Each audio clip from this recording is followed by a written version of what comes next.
Liba TV jabarani filɛbaw wanga foli ni tanuni an b'o tagali aw bɛɛ lajɛlen ma limana aw ni ɲankuma aw bisimila aw ka kunnafoni sɛbɛnw lakali kɛnɛ kan k'aw fo k'aw bɛɛ lajɛlen waleɲuman dɔn aw minnu sigimɛ kan nin waati kofɔlen kɔnɔ ne o ye gafew kɔnɔ kuma lakali ye an b'aw bɛɛ lajɛlen fo dantɛ foli min na aw minnu bɛ kan lamɛn radio Joliba sanfɛ Bamako yan Segu kaw fɛ yen nɔ Sikaso kaw fɛ yen nɔ minnu bɛ ka lamɛn fana bɔlɔlɔw sanfɛla la limanaw an tɛ ɲinɛ aw kɔ an b'aw bɛɛ lajɛlen fo an b'a fɛ na aw danse an ka kunnafoni gafe olu lakali kɛnɛ kan an tɛ don o kɔnɔ an b'a daminɛ ni faso ka gafeba ye n'o ye l'essor ye kɛ ale da bɛ Tunisie okumu kɔnɔna la a y'a jira k'a fɔ ko min ye Mali gouvernement ye sa ko ale y'a jira k'a fɔ ko a jɔrɔn bɛ min ye an ka lasigiden minnu bɛ Tunisie koyi Mali fangabulon ɲɛma n'o ye gouvernement ye a y'a jira k'a fɔ ko a jɔrɔlen bɛ bi an baden minnu bɛ n'olu bɛ Tunisie jamana kan kosɛbɛ ka sababu kɛ kuma langolo min ni o bɔra ayiwa Tunisie jamana ɲɛmɔgɔ da kosɛbɛ tolo kuma in ma bɛn siya woloma kuma don yɔrɔ n'i y'o fɔ bi na tolo o ye kuma langolon de ye kosɛbɛ o bɛ kɛ sababu ye ka e yɛrɛ ni maaw fara ka bɔ ɲɔgɔn na kuma in ma bɛn dɛ sabu diɲɛ keleya tɔnba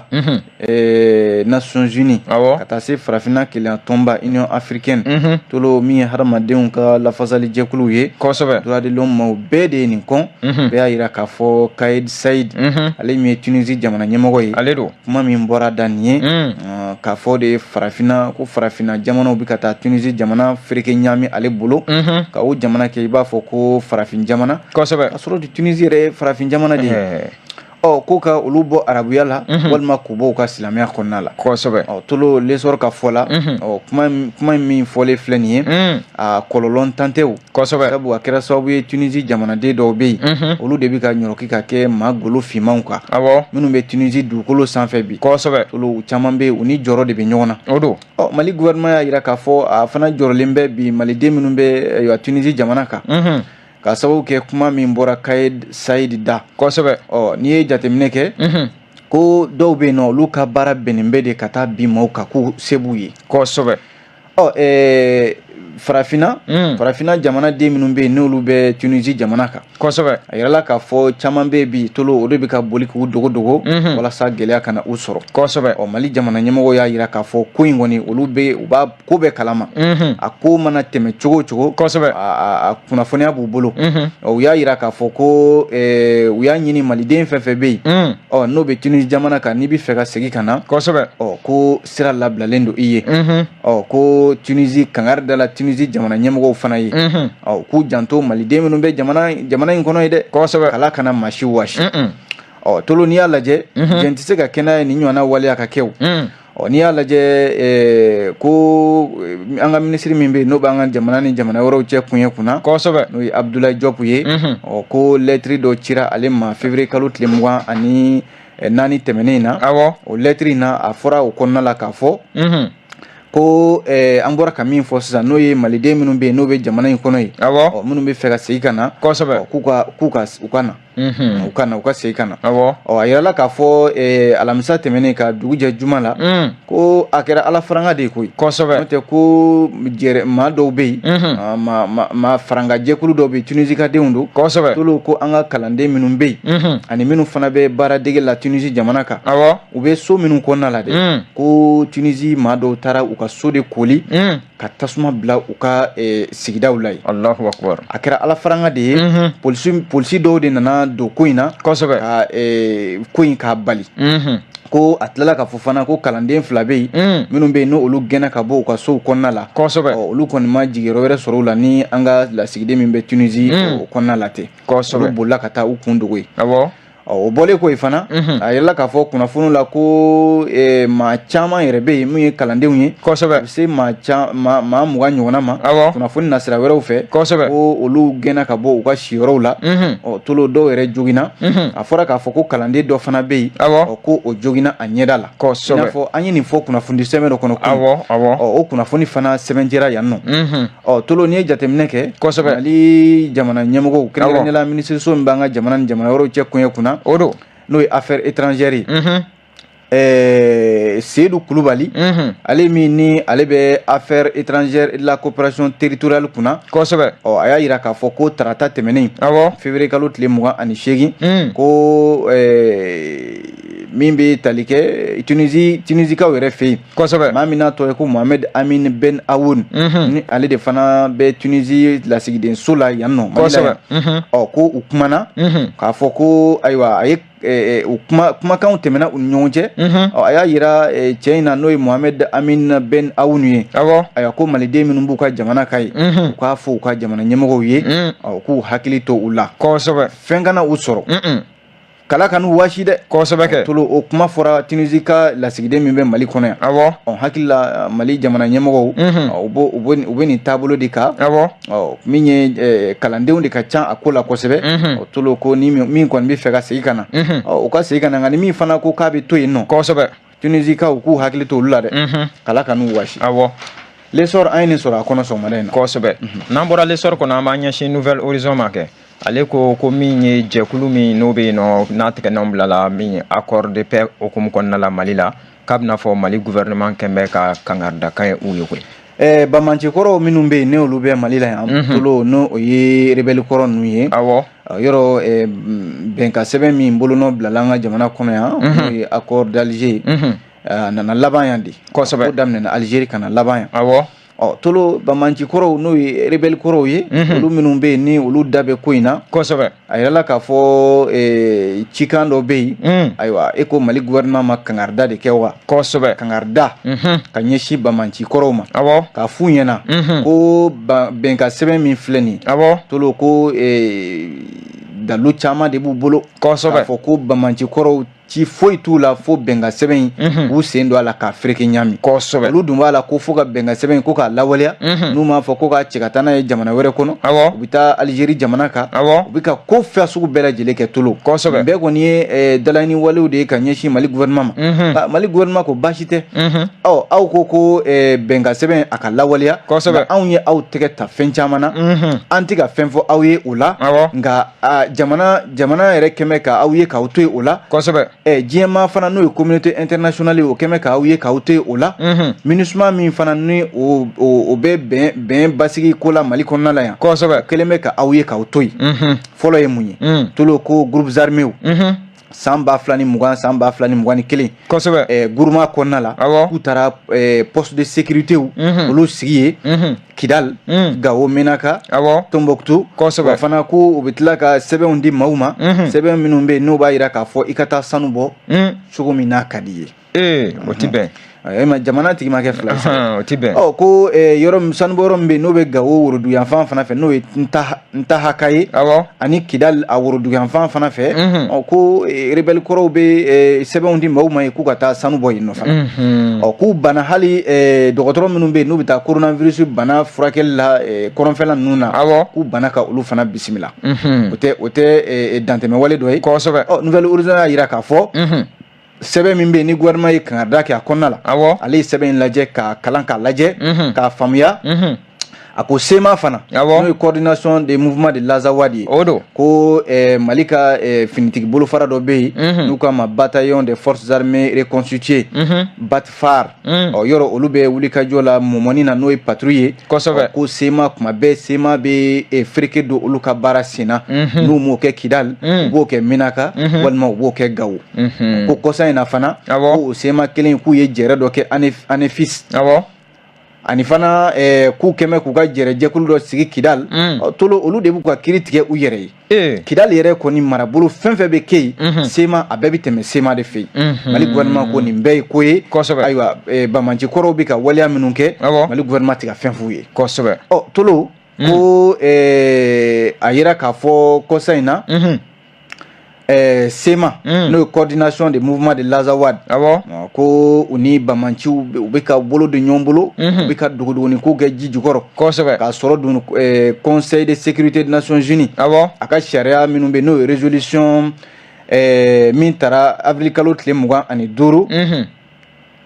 Conseil de sécurité la tolo o bɛ nin waleya ninnu kɔn kosɛbɛ k'a fɔ de e ye jamana den dɔ ye i ni juguw bɛ jɛ ka jamana kɛlɛ o kɔnnen don kosɛbɛ tolo Mali gouvernement ko nin bɛɛ ye fɛn ye waleyaw ye ayiwa olu ye minnu jate minɛ communauté internationale tɛ kuma a la MINUSMA tɛ kuma a la droit de l'homme tɛ kuma a la o bamancɛ kɔrɔw dun bɛ ka Mali gouvernement jalaki bi nka Mali gouvernement ko k'a bɛ min fɔ bamaci kɔrɔw ye kosɛbɛ ayiwa diɲɛ maa ka k'o seere awɔ u tɛna fɔ k'u bɛ hadamadenya hakɛ ka o ndaraki dɛ nka u bɛ kangari da bamaci kɔrɔw ye kosɛbɛ a bɛɛ bɛ kɛ hadamadenya hakɛ kɔnɔ o don n'u banna ka taasira wɛrɛw ta kosɛbɛ tolo gouvernement fana bɛ min jira a b'a se yira dɛ o bɛ kɛ o don nouvelle horizon de ni kuma n'an bɔra nouvelle horizon kɔnɔ an b'a ɲɛsin indépendant ma kɛ ale ko min ye silima ye sa ko a bɛna fɔ ko o b'a ka wele kan belebeleba bila ka ɲɛsin min ye fanga jɛnsɛnli tagabolow ma min bɛ tali kɛ syndicat libre de la magistrature o y'an ka sariya tigilamaw ka lafasali kulu dɔ de ye baarakɛlaw ka lafasali kulu don a y'a yira k'a fɔ araba mars kalo tile fɔlɔ in kosɛbɛ ko gafeba min n'a dilanla sisan n'o y'an ka jamana sariya sunba ye projet de constitution a yirala k'a fɔ silima ko ale tun ye laɲini dɔ k'a kɔnɔna la kosɛbɛ a yirala k'a fɔ laɲini ninnu a ma ta ko olu kɔni ɲɛ b'a la olu ka laɲini kelen pewu de tara ko in kɔnɔna la kosɛbɛ ko nka u bɛ min fɔ fanga ye ko fangaw ka bɔ ɲɔgɔn na kosɛbɛ n'o ye séparation de pouvoir ye yɔrɔ kiiri tigilamaw n'u ka fanga jamana gouvernement n'a ka fanga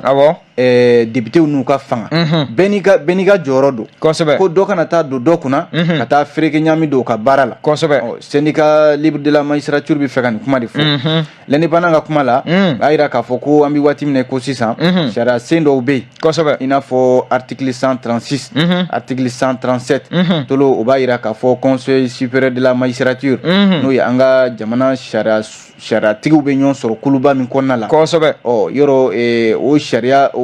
kuluba in sigi cogo ko a na kɛ sariya sunba in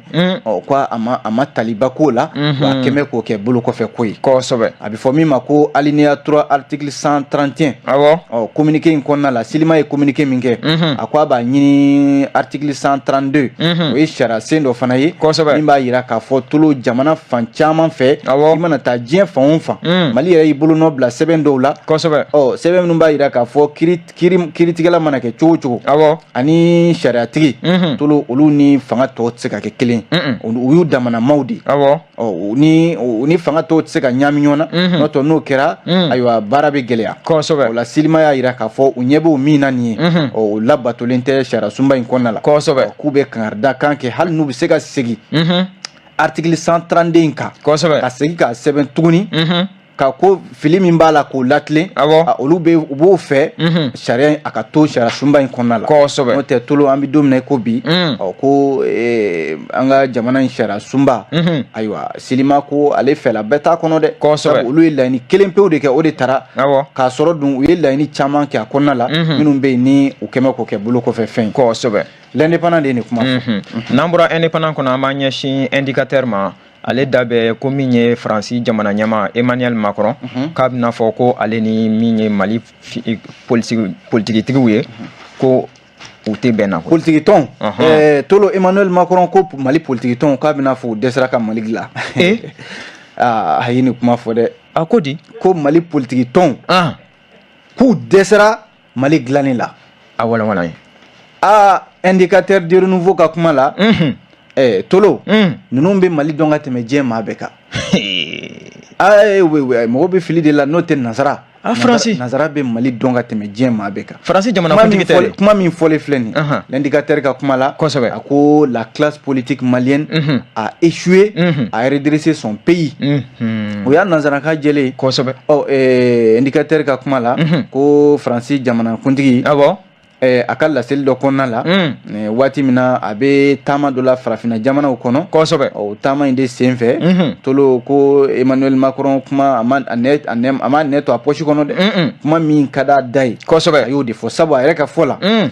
ni ɲɔgɔnna waleya ka politikimaw dɛsɛ jamana mara la ko ni Ala sɔnna o tɛna kɛ Faransi jamana yɛrɛ kɔnɔ fiyewu sabu a n'a fɔ a yɛrɛ bɛ yɛrɛ makaran de la tan kosɛbɛ min ye Emmanuel Macron ye a yira k'a fɔ ko n'i ye jateminɛ kɛ ko finitigi minnu bɛ yen bi ni ayiwa nin b'a yira k'a fɔ yɔrɔ minnu bɛ fanga la bi olu ni Emmanuel Macron ma se ka ɲɔgɔn faamuya cogo si la Mali taabolo la bi yɔrɔ Emmanuel Macron ka finitigiw tun bɛ Mali la yan bɛɛ lajɛlen tun bɛ de ka bamanciya wale kɛlɛ kosɛbɛ u ni Mali ɲɛmaa minnu bɛ yen sisan u ma se ka ɲɔgɔn faamuya barikani min tun bɛ yan san 10 ɲɔgɔnna kosɛbɛ bamanciya wale u ma se ka dankari k'a la ayi Emmanuel Macron ni kuma in fɔ tolo tile 3 kɔfɛ mankan ma bɔ politique tɔn yɔrɔ maa ma fɔ communiqué kɔnɔ ko ayiwa Faransi jamanakuntigi ye nin kuma min fɔ an ma a ma diya an ye kosɛbɛ Mali politique tɔnw bɛɛ lajɛlen daden don bi tolo maa si ma ayiwa kala kari i ɲin na ka bɛn ni nin kuma in ye i b'a sɔrɔ u y'a ka kuma tiɲɛtigiya kɛ ayiwa nka k'a sɔrɔ du tolo Mali jamanaden caman de bɛ yen nin kuma ye olu ka hakilila de Emmanuel Macron ka nin kuma in maliden caman de ko Mali politique tɔnw wa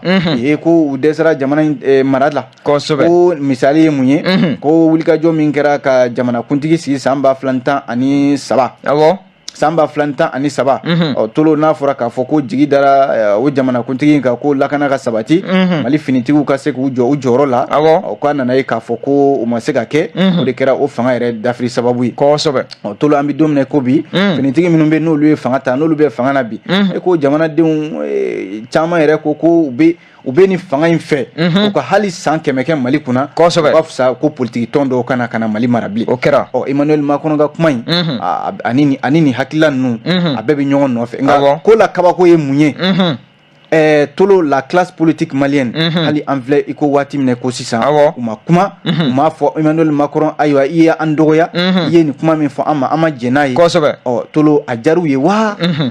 walima u m'a mɛn de a ɲininkali bɛ u n'a mɛn bi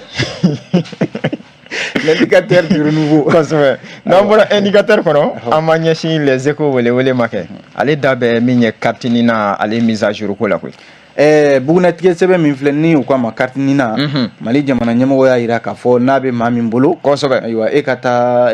min ye polisiso walima gendarmerie walima brigade territoriale ninnu walima mairie n'a ɲɔgɔnnaw ko sɛbɛn kura dɔ bɛ yen u kan ka di jamanadenw ma kosɛbɛ n'u kama carte d'identité biométrique sécurisée ko a ko in tolo gɛlɛya yɛrɛ de bɛ ko in kɔnɔna la sisan sabu ko don o don maa o maa bɛ yen ko e bɛ taa carte na ko la i ka carte na b'i bolo k'i bɛ taa kibaruya minnu b'a kan kosɛbɛ k'i bɛ taa olu di walasa i ka se ka i ka carte biométrique kibaruyaw k'olu lasɔrɔ kosɛbɛ ko gɛlɛya b'a la a bɛ kalo 2 bɔ sisan nin baara in kɔni bɛ sen na maa minnu bɛ yen ni olu bɛ ka wulikajɔ kɛ ka t'u ka carte d'identité biométrique nationale ɲini kosɛbɛ tolo kuma min bɛ ka fɔ jamana ɲɛmɔgɔw fɛ a ko la jamanadenw ko tiɲɛna a bɛ ɲini ka kɛ negebɔ ye ayiwa ko jamanaden dɔw ko waati de dilen don a ko la n'o ye mars kalo tile 31 kosɛbɛ yan'u cɛ ko maaw ka baara in u k'a kun cɛ ko gouvernement kɔni bɛ ka tugu maaw kɔ kɛlɛ ko fo ka nin baara in ko k'a kun cɛ kosɛbɛ k'a sɔrɔ dun tolo n'i sera nin carte biométrique in a kɛyɔrɔ la kosɛbɛ fɛn bɛɛ bɛ yen nɔ fo baara kɛko ɲuman i ko ka kuma don dɛ ayiwa a ko jamanadenw caman bɛ yen minnu bɛ ka nin ko in u bɛ ka a ɲini jamana ɲɛmɔgɔw fɛ tiɲɛ yɛrɛ la u ka ko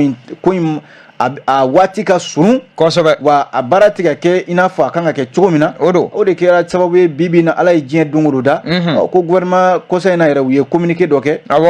k'u ye jateminɛ min kɛ ko maa bɛrɛ tɛ ka taa carte biométrique in k'u tɛ ka taa dilan jamanadenw dugu k'a bɛna fɔ ko gouvernement bɛ ka yɛlɛ maaw la de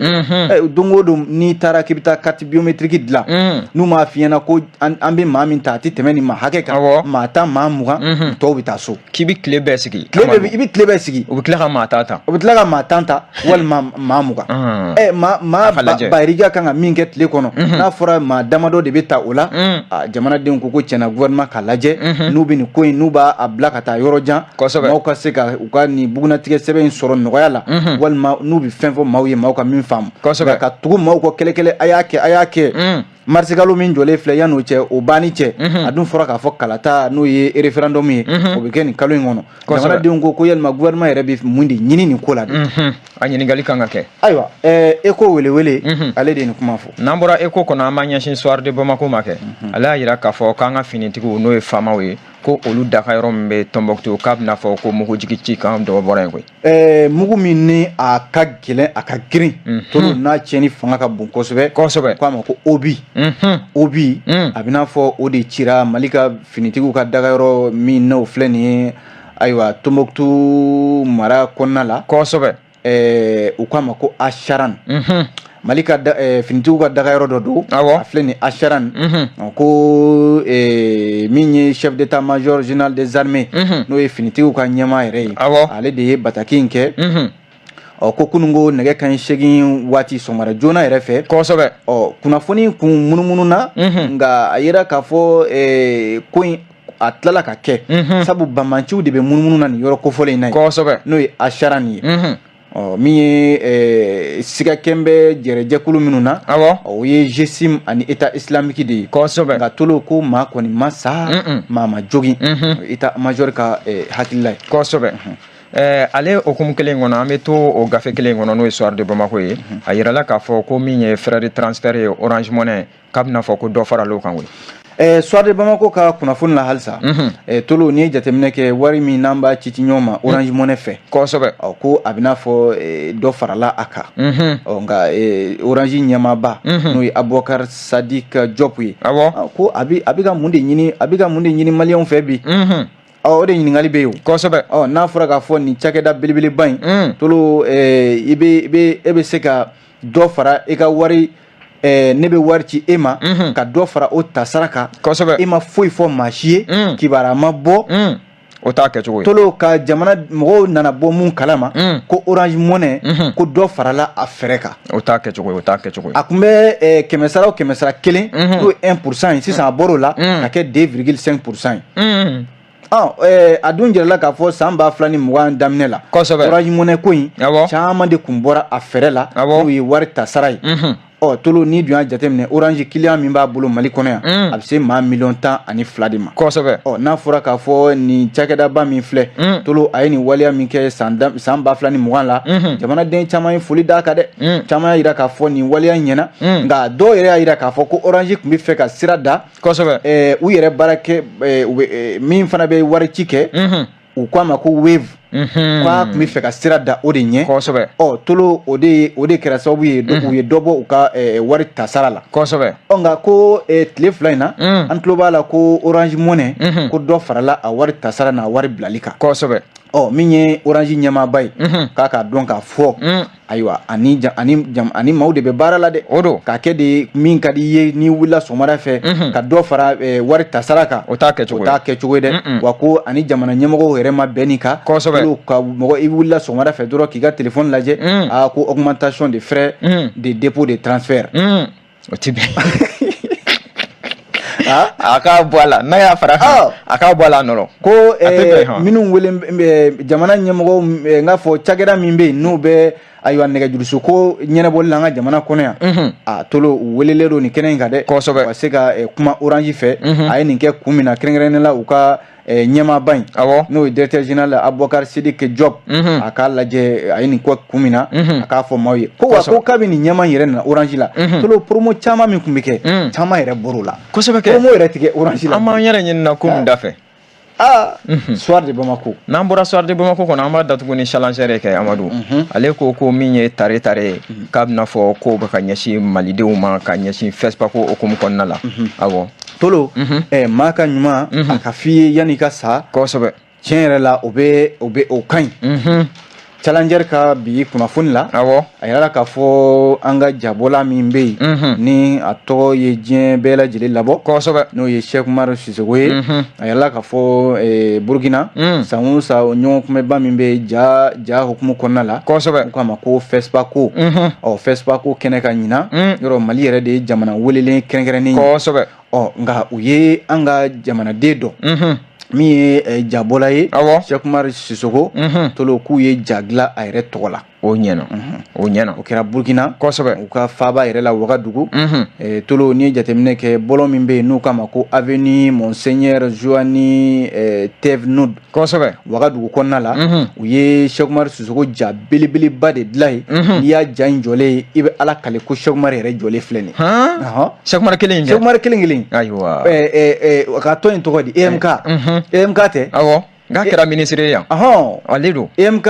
ɲɛma tolo Wagadugu tiɲɛ yɛrɛ la u y'a ka jabɔ u y'a ja a bolo sabu Cheikh Umar Sissoco yɔrɔ ja jɔnjɔn dɔ bɛ yen n'o ye étalon de Yenanga ye o don Cheikh Umar Sissoco a y'o ja in ta fo siɲɛ 2 maa minnu bɛ yen ni olu ye o ja in ta tolo i b'a sɔrɔ waleɲuman dɔn Burkina Faso b'o ta ka ɲɛsin olu ma